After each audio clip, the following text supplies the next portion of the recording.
Hello everyone. Welcome to another episode of CET CXO Connect series. I'm your host Tarun Udayraj from 2014 batch of CET. We are conducting this series to share the experience of CETians who are entrepreneurs and business leaders in order to motivate the current generation of leaders. Today, we have a very special guest with us. We might have known him as a great leader, but not as a CETian. He now heads the Asia Pacific region of one of the largest footwear companies in the world. Is none other than Mr. Rajeev Gopalakrishnan, who belongs to 1987 batch of mechanical engineering. He leads the Asia Pacific region in the capacity of president at Bata Corporation. Previously, he was in charge of the high-growth Asia South region for 5 years. His success run at Bata started over 26 years ago and covered many key roles in almost every part of the world. Testament to his numerous contributions are various prestigious honors conferred upon him, like the EY Entrepreneur of the Year 2015 and India's Most Trusted CEO 2017 by the World Consulting and Research Corporation. Mr. Gopalakrishnan's efforts have been able to make Bata India the most admired name in the branded footwear and accessories industry. Welcome, Mr. Rajeev, to the show. Thank you very much, Tarun. It's nice to be in this show. I think it will be very interesting to meet all the CETians through this show. Thank you. Yeah. So, to start with, I just wanted to ask you the first question. It's all about, yourself, a brief about yourself, your life, your course, your life after CET and your leadership journey. So that's how we want to know, like how you reach this, Okay. Yeah. I think it's very interesting that to note that, I have now crossed 33 years after passing out from CET. And, engineering college product, Trivandrum, day scholar. And, you start thinking about those days. I think this was the best part of your life, actually. Even now, you have so much of connection with CET. Okay, I studied all along in Trivandrum in Arts College for the pre-degree. The first job did not go through any campus interviews, but moved to Chennai, started looking for a job. Fortunately, I got a job in one of the shoe companies, and that's how the love with shoes started. This was sometime in '87. Okay. It's a company called Viva Shoes, wherein you joined as a maintenance engineer. Okay. And then moved into running the whole production of that factory. Mm-hmm. Okay. So that's how you knew about shoes. You really understood the production of the shoes and the quality of the shoes and so on. Mm-hmm. And we used to supply to Bata. Okay. That shoe company used to supply to Bata the Nostra shoes. Mm-hmm. And that's how you got in touch with the Bata guys. Mm-hmm. And they had offered me a job. Mm-hmm. That's how you joined as a management trainee in the year 1990. Okay. So now it's almost 30 years with Bata. Okay. So I worked as a management trainee for almost 1.5 years. Those time, we used to have a program called Challenge 2000 Trainee. So Bata used to take, let's say, around 10, 15 people every year as Challenge 2000 Trainee, and then start developing them 1.5 years of training, actually. Okay. Very practical as a district manager and the production and everything.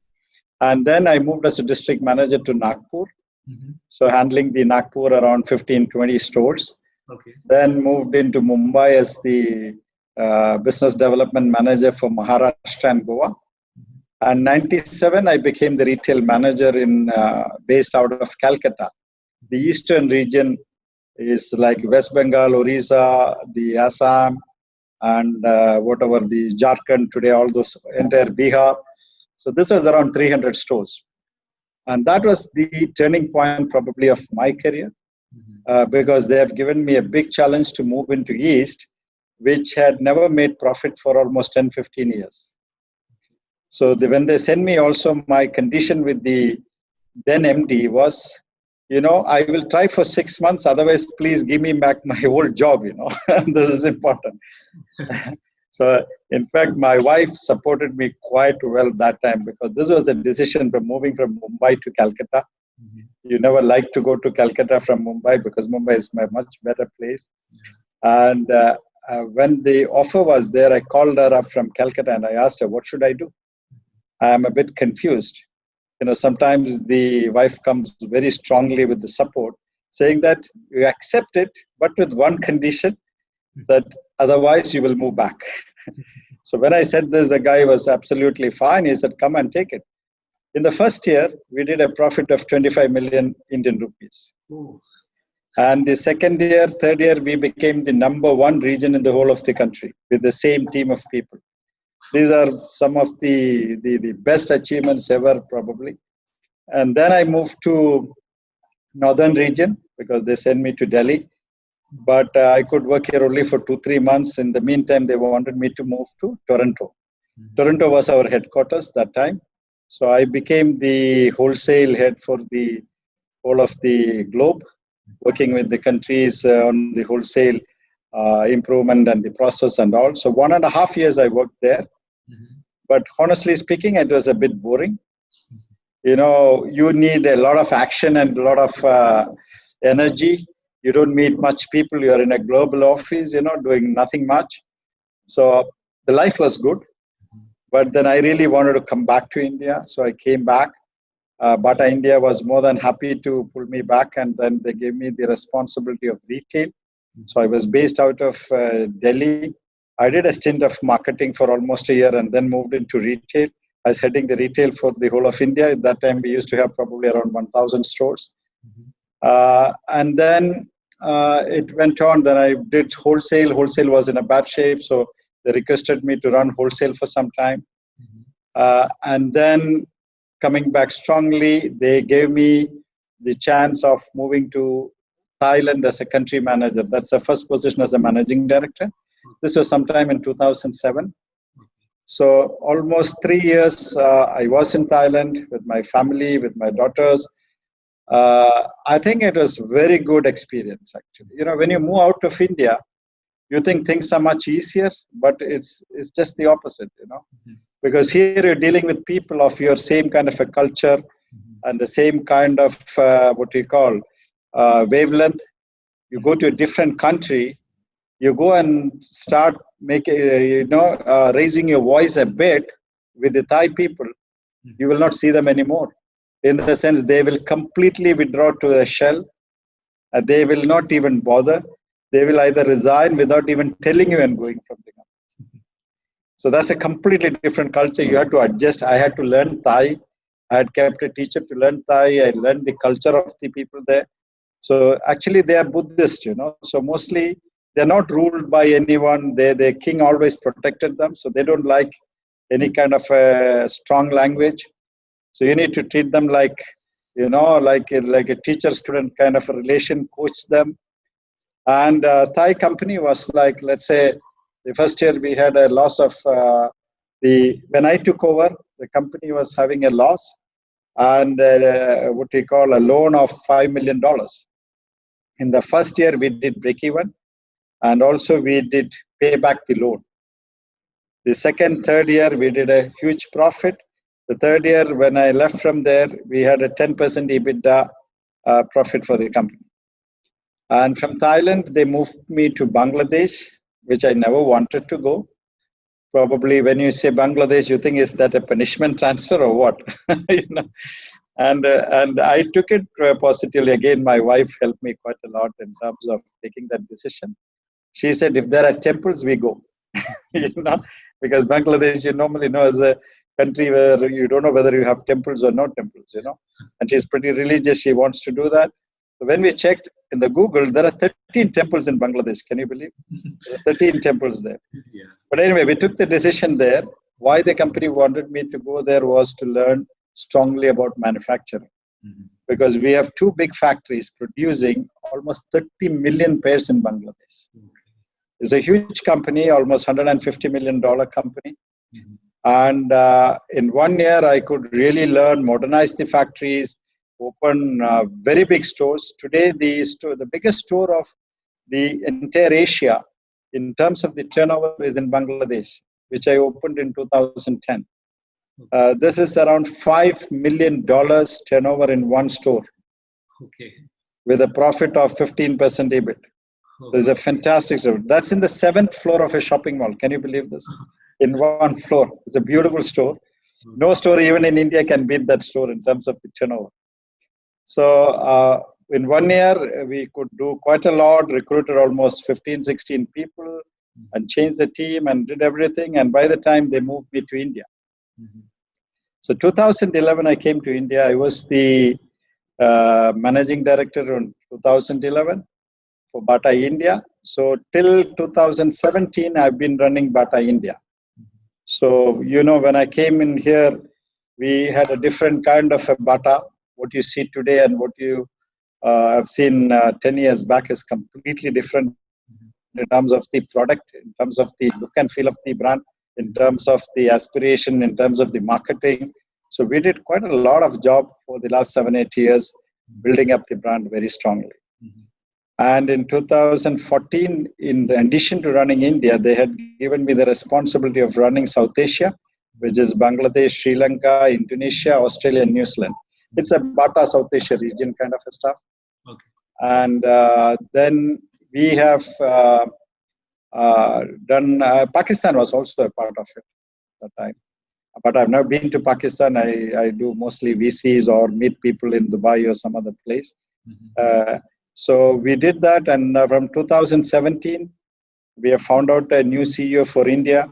So he was reporting to me till 2019 July, till I was looking after India and the South Asia. And from July, they've given me a new responsibility, which is other than India, the whole of Asia. So it's like almost 12 countries now. So most of the time, traveling from one country to other is the job.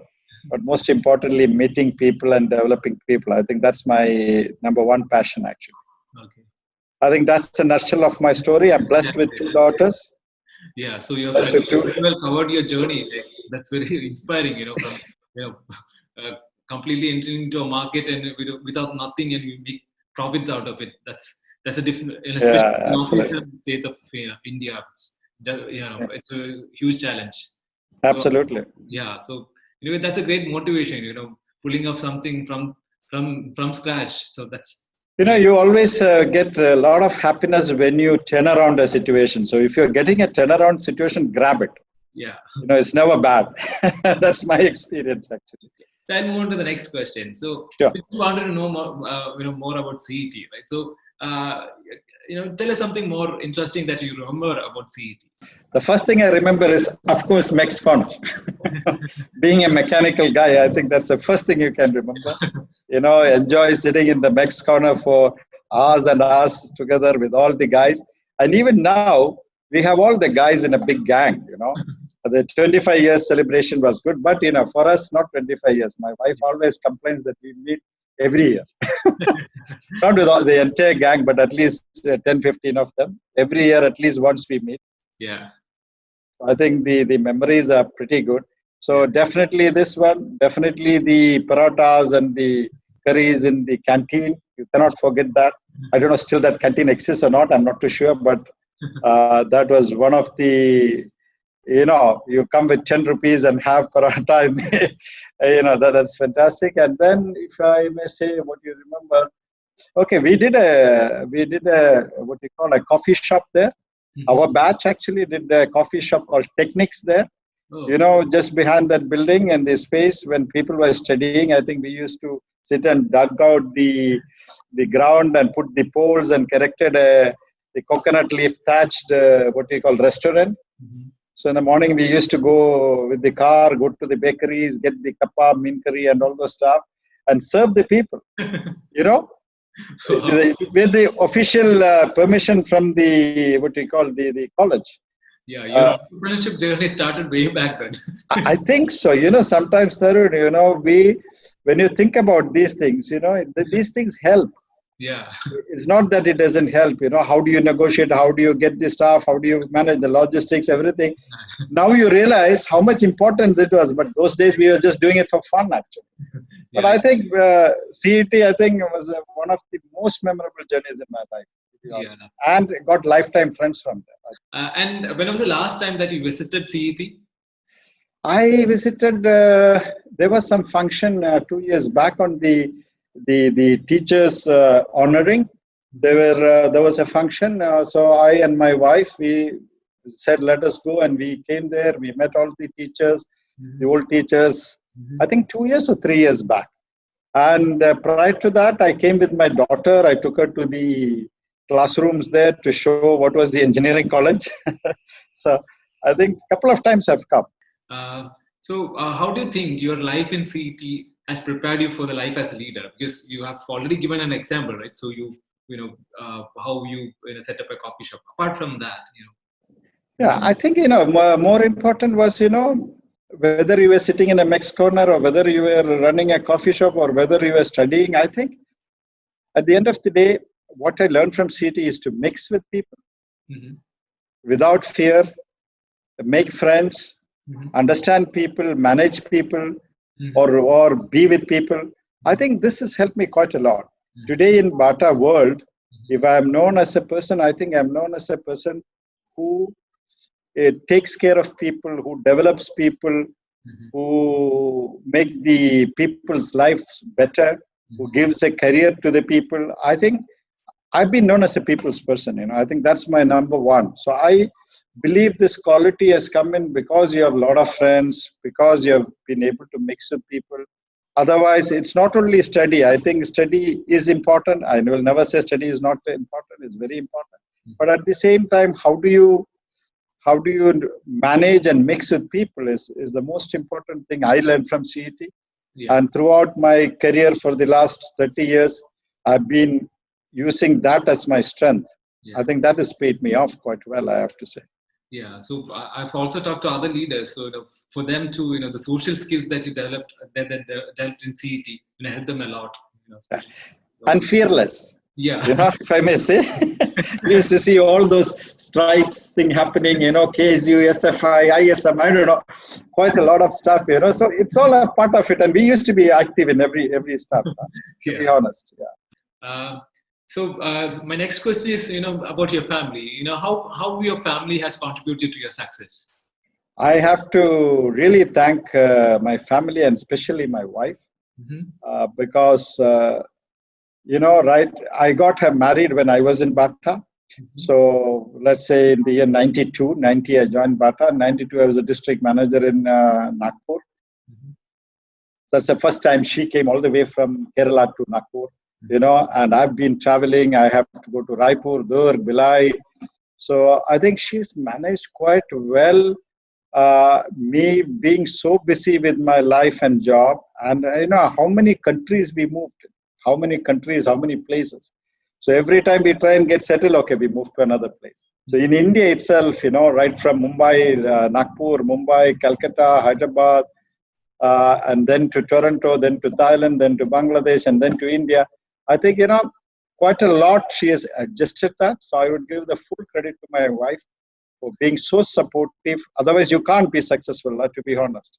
Yeah. If you don't have a peaceful life at home, it's not going to be good. So I think she has given me that, and she has given me the real support and the kind of an advice whenever I need it. Apart from that, my two daughters, I have two daughters. The elder one is now working in London. So she finished schooling, everything from Delhi, from the British school here, went to Boston, she did her economics, and now then she joined the London School of Economics, and now she got a job in London.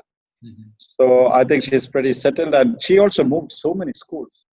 I have to tell you one incident which made her very upset was when I was in Bangladesh, and then they asked me to move to India, was in the month of December.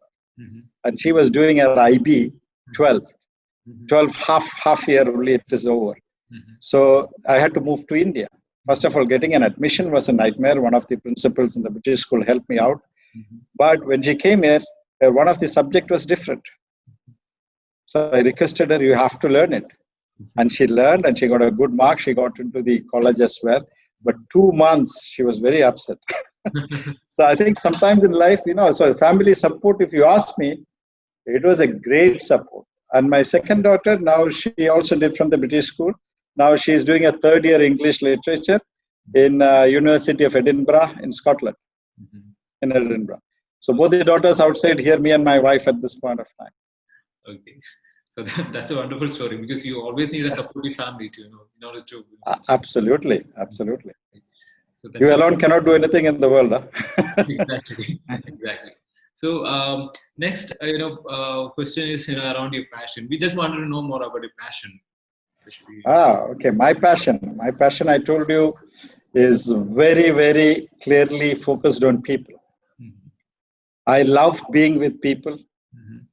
I love being a part to develop the people, to Mhm. enhance their life.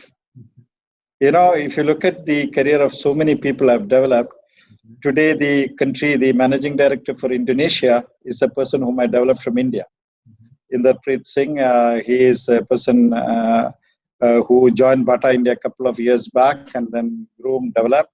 Mhm. The country manager, managing director of Bata Thailand Mhm. is again an Indian guy, Uttam Kumar, whom I have developed. Then we have one in Bangladesh, Amitav Nanti. So many people in the big level, but more than that, there are so many people in the middle and the lower level Mhm. who I'm in constant touch with. I love to see people improving their life. When I say improving the life, it is not only in terms of the job by upgrading the skill set or by elevating or promoting them on their jobs, but personal side. The way guy used to look 10 years before and today is completely different, even in terms of the fashion. I Mhm. don't even leave that. I Yeah. tell the guys, you need to be this, you need to learn this. This is the weakness, this is the strength, Mhm. this is where you need to. So I think uh, that's, I would love to continue that. I'm even now getting associated with FTDI, which is the Footwear Development Design Institute, Mhm. and some of the other places to go and teach the youngsters, Mhm. you know, to have more patience. Mhm. Today what I've seen, what is a mistake for the youngsters, they do, they get a job before even completing 2 years. They want to take a hike and jump to another company. And another 3 years, they will jump to another company. Mhm. I'm not saying don't work like me for 30 years. Okay, that's also wrong. Mhm. But at the same time, I would say at least stick on to a company for 5 years. Mhm. You don't like, leave in the first month, forget it. But when you're working in a company, because the first 2 years you normally learn, you don't contribute. Mhm. The next 2 years you actually contribute, and then the final year probably you will excel. And then okay, move for a job is fine.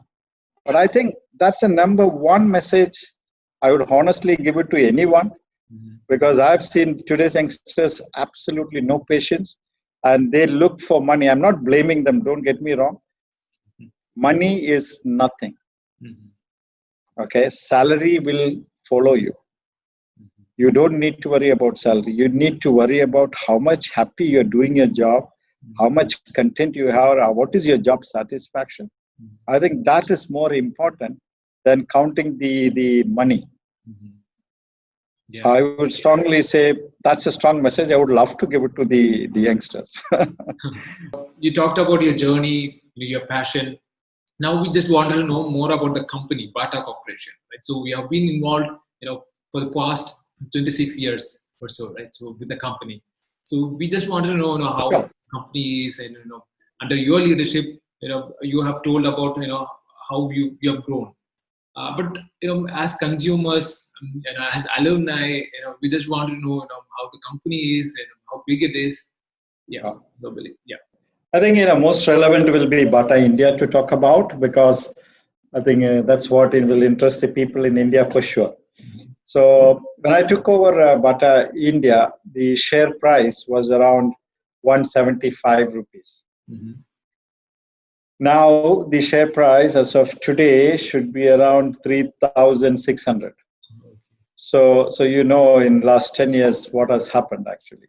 So we have split the share. So the share price is around 1,840 or something like Mhm. that. So I think that asset creation, the wealth creation for the shareholders. Mhm. That's not our ultimate objective, but I think more important is to look at our consumers Mhm.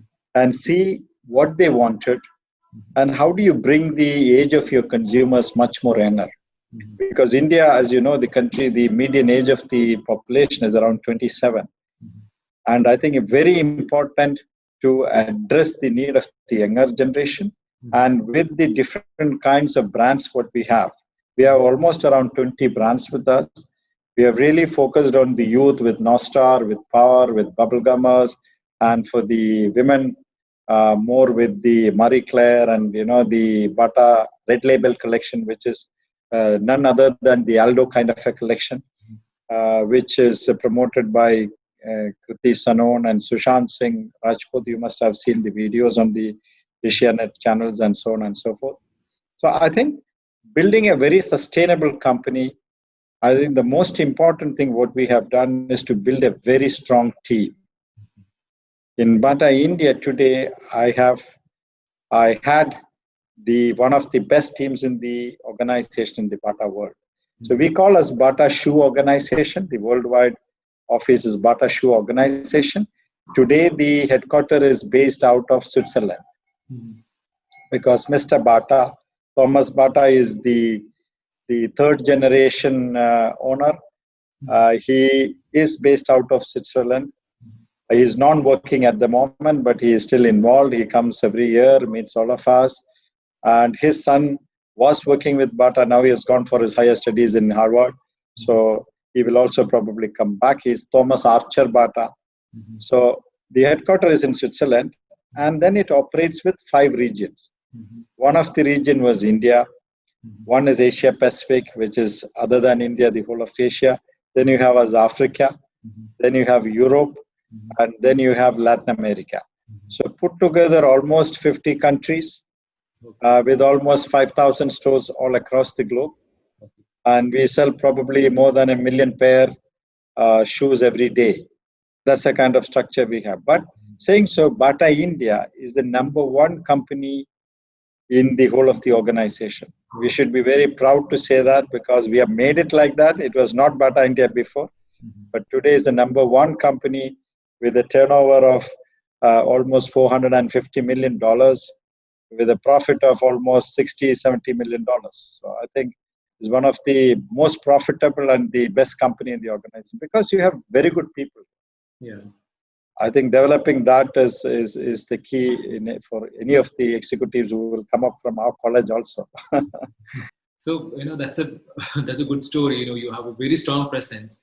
And from what I remember as Bata, over the years, now it has grown into a premium brand. You see Bata in every right, from normal shops to Yeah, absolutely. You get a premium experience. So that's a wonderful growth that the company has attained. I forced actually people to open a store in Srikaryam because for our college guys actually. Okay. Okay. Even I went there and bought some shoes, I guess, recently. I see. Very good. This is So that's an impressive growth. If I tell you a bit about the other markets, what I handle is the Asia Pacific. We have the main market is Pakistan, and that which is almost 450 stores, $150 million business. Then followed by Bangladesh, almost 250 stores. Again, $120 million kind of a business. We have Thailand, which is again 250 stores, around $80 million. And then you have Malaysia, around 250 stores, again $100 million. Then we have Sri Lanka, smaller operation, only 65 stores. Then you have China, we have around 500 doors, but it's more with a partnership kind of a business. Philippines, around 50 stores. Vietnam, around 30 stores. That's all new operations.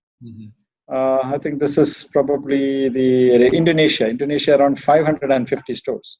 It's pretty big in Indonesia.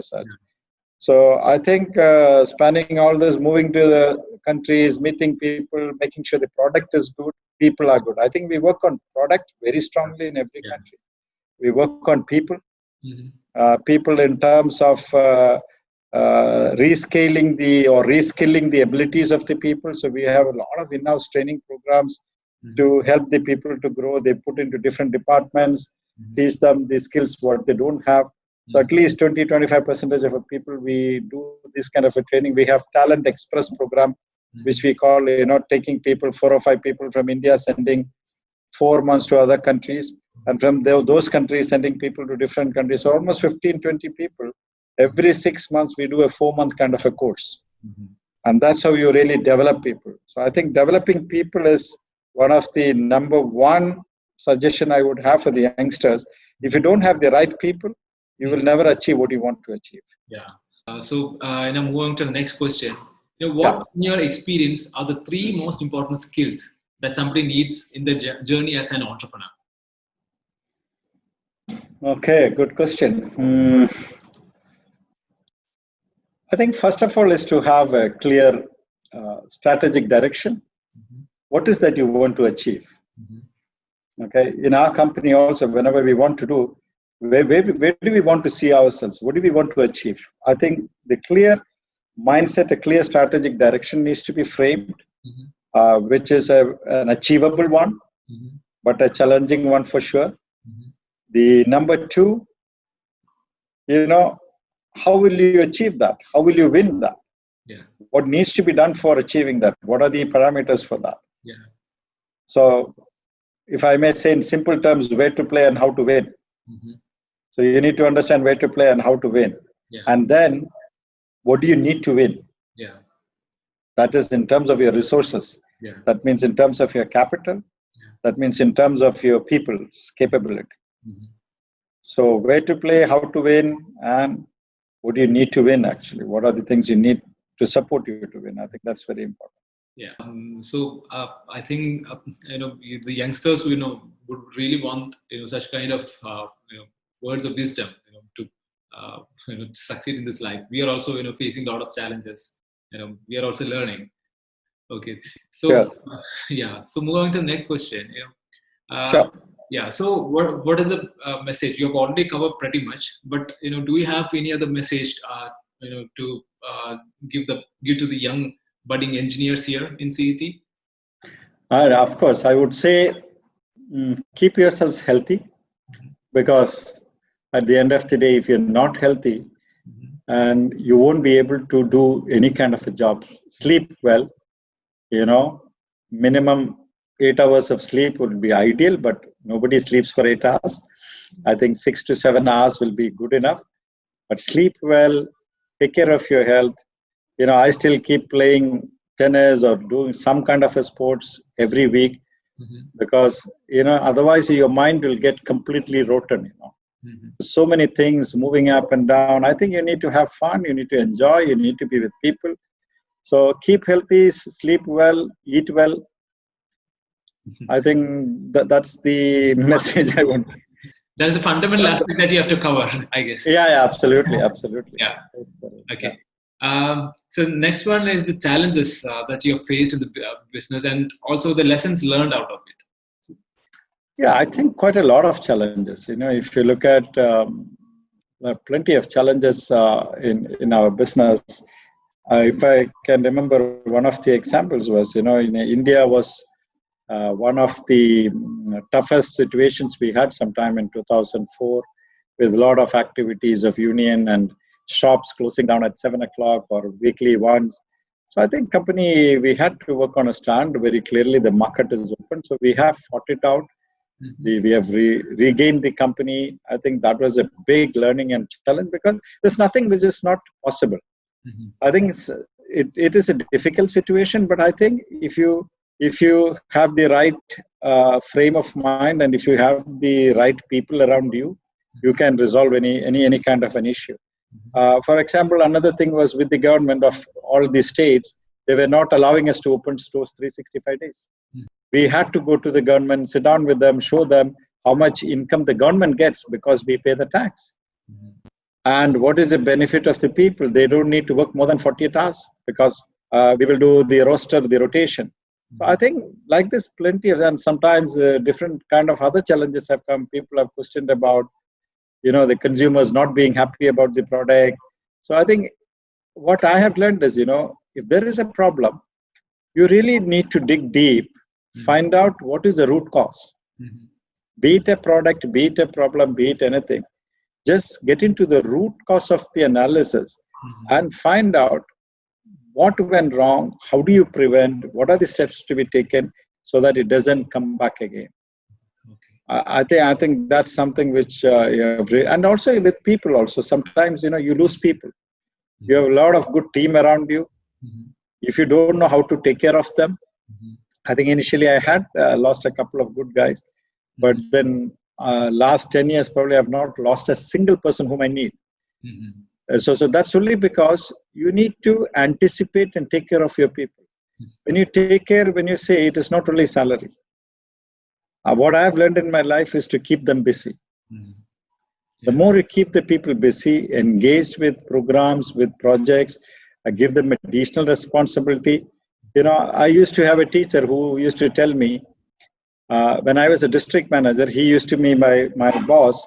He used to always tell me, when you are a district manager, never do a district manager job, do my job. Mm-hmm. So you always think one level up. Mm-hmm. Okay, then you know how you manage things in a completely different perspective, actually. Yeah. So I think I've really used these kind of small tips in my life. Mm-hmm. So I never look at my position. I always look at my boss's position. Okay. Yeah. So moving to the next question, how do you think we as alumni and specifically entrepreneurs within the alumni community can help CET and potential future entrepreneurs of CET? See, I think with a couple of things, what I know, we have all contributed to building up something over there with the Madhu being the contact point with us. But I think more than that, I think what the young CETians need is more guidance and coaching. Mm-hmm. Yeah.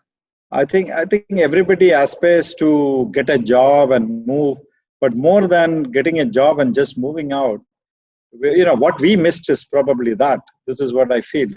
No one was there to guide you, honestly. We just passed out, took a train, went to Chennai, looked for a job. It's more like that. But is there someone who can guide in the final year stage? For example, the British school where my daughter studied, there's a beautiful counseling and a guiding session there. Mm-hmm. What is your strength? They analyze each people. What are your qualities? What's your strength? What is your interest? Okay, so why don't you channelize your strength to go into this kind of colleges and study this? Similar way, we probably need to institute some kind of a guidance and coaching to the final year students, at least to understand what's their strength, evaluate them, and support them with informations and companies for applying jobs or for building businesses. I think that will be a fantastic way of helping the people. Yeah. Otherwise, they all are just going around and getting whatever job they get there, joining. I know what's happening. Yeah. So I think that's pretty sad, actually. Yeah, exactly. I guess, as alumni, we can do something there because, we Of have course. a pool of, talent within our alumni community. We can give you free guidance for sure. Yeah, exactly. Okay. And we are also looking forward to that in future. Absolutely. How much you learn, you have to share. You can't take it away with you. Yeah, exactly. That will help a lot of people, especially, we have a responsibility here, right? Because, after you pass out from the college, definitely, you have to, contribute something back to the kids. And, we know much better than, anyone, right? We studied there. So we know the limitations that we have faced. And sometimes I always think, Tarun, that had I got one more chance to study, probably I would have studied much better. Yeah, I used to have some. Yeah. So I tell now the guys should learn this, that, they have an opportunity to study. Don't repent later on, study now. Okay. So now I'm just moving to the final question. So we just want to know, if you have any other thoughts on the alumni community and how we can actually better organize our community as such. I think you should organize some. This all needs to start with the body, right? Yeah. It needs to have. Now you are there, and a couple of people are there. Mm-hmm. How do you have a strong representation in different parts of the country, at least? Mm-hmm. Yeah. Forget about the world. At least start with the country.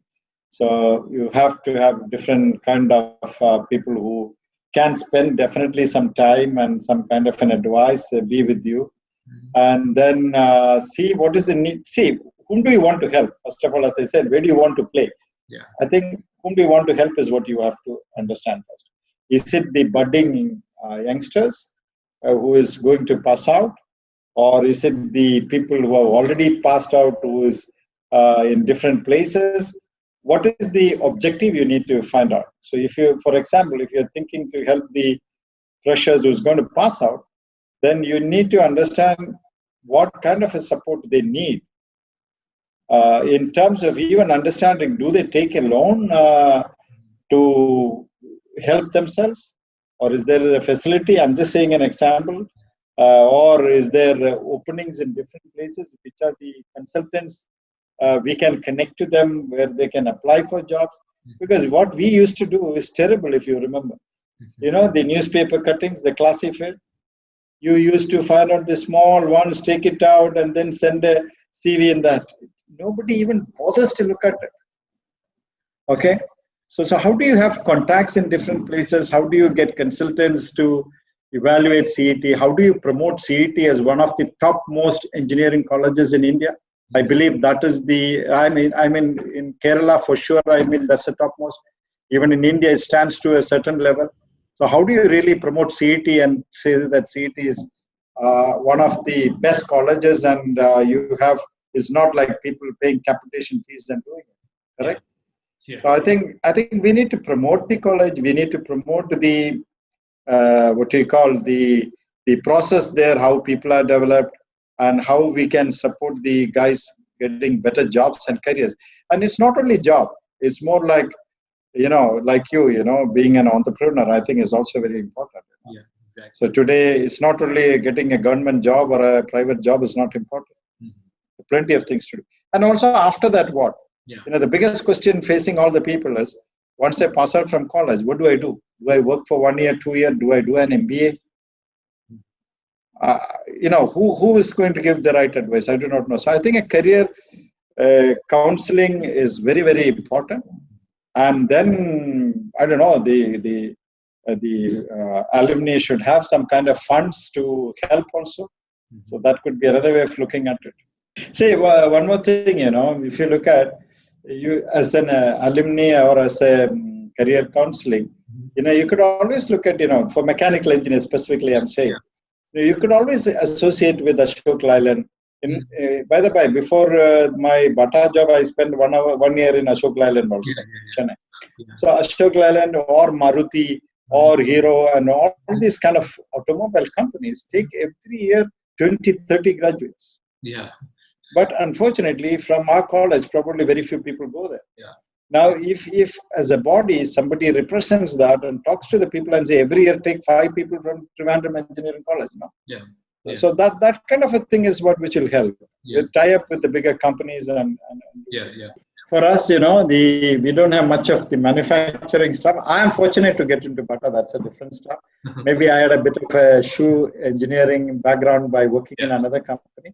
But normally, what we do is, we take people from, let's say, Pune, from Symbiosis, from these kind of any MBA institutes, we take at least 15, 20 people every year. Yeah. From Bangalore, I don't know which college, I don't know. From Lucknow, from different colleges. So 15, 20 people every year we take. But mostly we take people who have done MBAs. Yeah.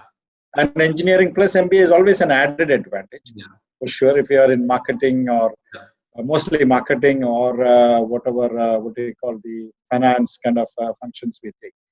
But not direct engineer, because our manufacturing has got all the facilities and engineers working for years together, So there's only 3 or 4 manufacturing units basically. Yeah. So, but of course, there will be a lot of opportunities for people if they need to work on some engineering plus MBAs. Then for sure they get opportunities.